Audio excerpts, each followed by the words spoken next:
तो जैसा कि आप मेरे पीछे देख रहे हैं कि वो एक मंदिर है जो भगवान भोलेनाथ का है और इसके बारे में कहा जाता है कि यहाँ एक बहुत बड़ा सर्प यज्ञ हुआ था। उस सर्प यज्ञ की पूरी कहानी सब देखेंगे और समझेंगे। हमारे साथ मैं हूँ पंकज त्रिपाठी और मेरे साथ है अमित शेखर और हम लोग दिखाने वाले आपको देवकली की पूरी कहानी।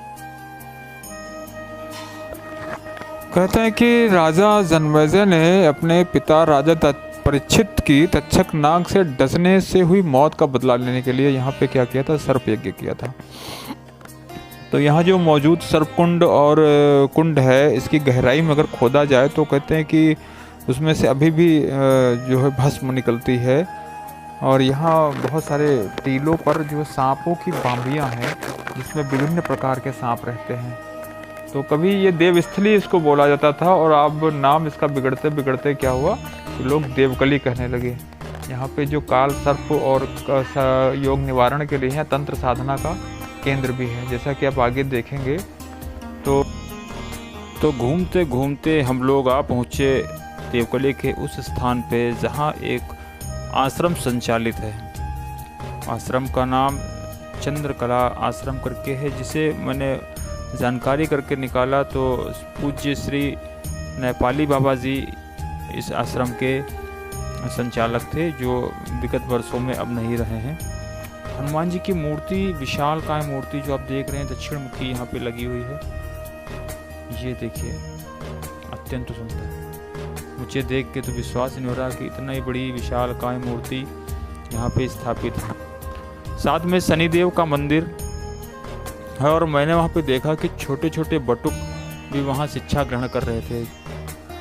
अत्यंत सुंदर यह आश्रम पूरा है। श्रीमती चंद्रकला आश्रम देवकली तीर्थ स्थली, देवकली तीर्थ। भगवान परशुराम जी की इतनी विशालकाय मैंने मूर्ति आज तक नहीं देखी थी जो देवकली तीर्थ में मुझे दिखाई दी।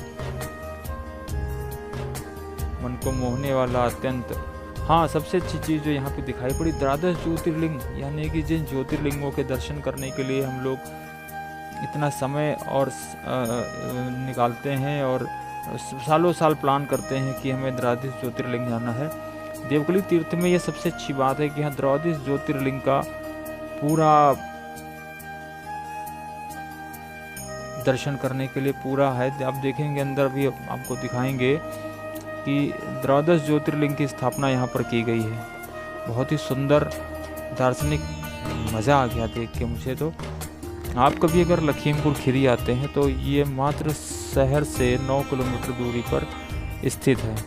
हाँ, रोड थोड़ी गड़बड़ ज़रूर है, लेकिन फिर भी आ सकते हैं। जो भी यहाँ की लोकल अथॉरिटीज़ होंगी उनसे मेरा अनुरोध है कि उस रोड को थोड़ा सही कराएं, क्योंकि इतनी पौराणिक जगह है जहाँ पर लोग आना चाहते तो हैं, लेकिन हो सकता है रोड की वजह से नहीं आए। यहाँ से घूमते हुए हम लोग देवकली तीर्थ का भ्रमण कर रहे थे और फिर हम लोग आ गए उस स्थान पे जो जिनके दर्शन करने हम लोग आए थे, यानी कि बाबा देवेश्वर नाथ के दर्शन करने के लिए।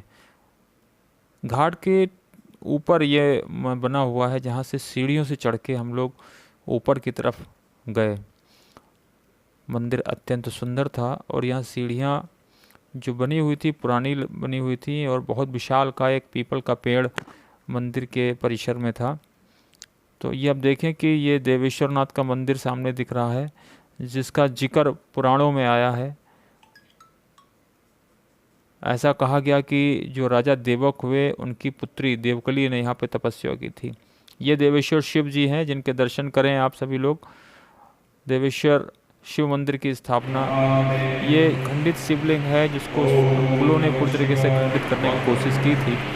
नमः शिवाय, नमः शिवाय, नमः शिवाय, नमः शिवाय, नमः शिवाय, नमः शिवाय, नमः शिवाय। और इस जगह का जो है पाराशर पुराण में इसका देखने को मिलता है। अगर आप पुराना मंदिर है और यहाँ पे आप लोग देखो कि ये जो पुराने मंदिर है वो खंडहर हो चुके हैं।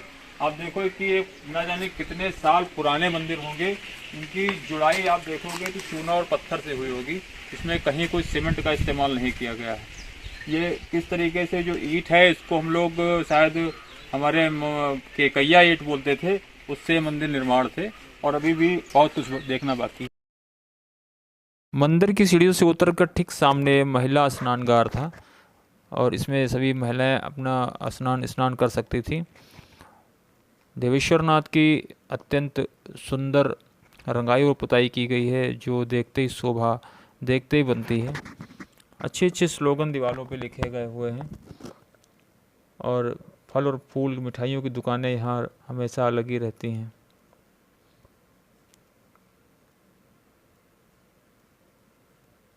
मंदिर के पीछे की तरफ से हम लोगों ने मंदिर को देखा और ये दुकानें आप देखें लगी हुई हैं, जहाँ पे फल फूल मिठाइयाँ वगैरह आप ले सकते हैं।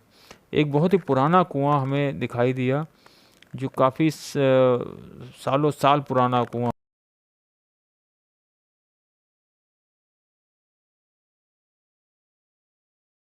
वो बारी आ ही गई थी जिसके कारण हम लोग इतनी दूर यहाँ इस क्षेत्र में आए थे। जो हम दिखाना चाह रहे थे कि वो कौन सा कुंड था कि जहाँ पर यज्ञ किया था राजा जन्मेजय के पुत्र ने, कि वो कौन सा कुंड था जहाँ पे लाखों सर्प अपने आप आके अपने आप को उस आहुति में झोंक दिए थे और उन्हें इतना बड़ा यज्ञ किया था कि जिसकी चर्चा से देव लोक परलोक के सिंहासन थे खिल गए थे, जिनका जिक्र पुराणों में आता है, वेदों में आता है। तो मैं आपको दिखाने जा रहा हूँ कि वो कुंड जहाँ पे राजा जन्मेजय के पुत्र ने यज्ञ किया था और तक्षक नाग तक की बारी आ गई थी इस कुंड में आने के लिए मजबूर होना पड़ा था उनको। पिता राजा तो आइए चलते हैं, दिखाते आपको वो कुंड जहाँ पर वो यज्ञ हुआ था। मौत का बदला लेने के लिए यहीं पे सर्प यज्ञ किया था। और जो ये कुंड आप सामने देख रहे हैं, इसकी गहराई में मिलने वाली हवन की भस्म और अवशेष, ये कुंड आप देख रहे हैं, यही वो कुंड है जहाँ पे जो इतना विशाल यज्ञ कुंड बना था। जो देख रहे हैं ये यज्ञ कुंड बना था, जहाँ अपने पानी ले जाकर डाली जाए। यज्ञ कुंड है, यही की मिट्टी ले जाकर लोग अपने घरों में डालते हैं। नहीं आते और जहाँ कहते हैं कि यहाँ की मिट्टी ले जाने के बाद अपने आप जो देख रहे हैं, तो वहाँ इसकी मिट्टी अगर गहराई से खोदी जाए तो आज भी राख और कुछ अवशेष वगैरह निकलते हैं, ऐसी मान्यता है।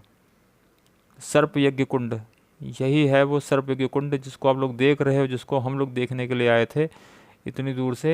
ये सर्प यज्ञ कुंड है। ये कुंड है यानी कि अगर ये हवन कुंड बनाया गया था जिसमें राजा जन्मेजय के पुत्र ने यज्ञ किया था और सारे सर्प इसी में आके भस्म हो रहे।